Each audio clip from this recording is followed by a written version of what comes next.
Now to politics. Voters in New Hampshire head to the polls for the primary in just a few hours. It's a big test for Republican Nikki Haley, who is facing off against former President Donald Trump. CBS's Skyler Henry is in New Hampshire with the candidate's last push tonight.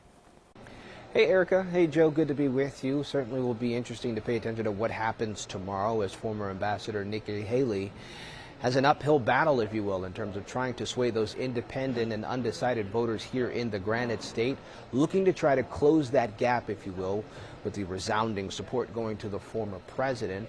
She's crisscrossed the state, tried to fine-tune her message. We'll see if it's effective.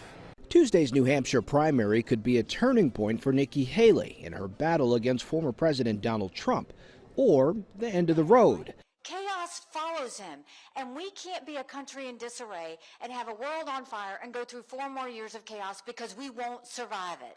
The former South Carolina governor crisscrossed New Hampshire on the eve of the first-in-the-nation primary, hoping to gain ground against Trump.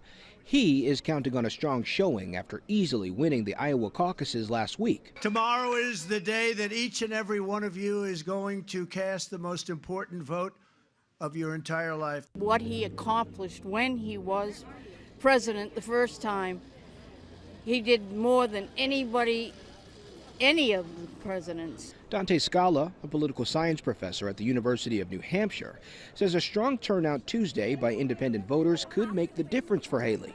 That's what Nikki Haley needs, like a turnout for the ages that would basically make the whole voter pool more moderate.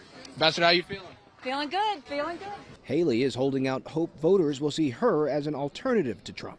She can unite a lot of people, a lot of independents, a lot of Democrats. I don't think he can.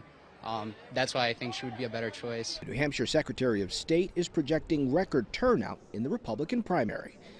So putting the Republican presidential primary aside, paying attention to what's going on the Democratic side, we know that South Carolina has jumped New Hampshire in terms of the presidential primary process, but still it'll be interesting to pay attention to the President Biden write-in campaign. This is something that has been going on since October, where voters here in the Granite State have been writing down President Biden's name just to get him on the ballot. He has been left off of this process because the DNC has ultimately ruled that this process is a meaningless one because New Hampshire did not comply with these new rules in effect. We're here in Manchester. I'm Skyler Henry, CBS 2 News.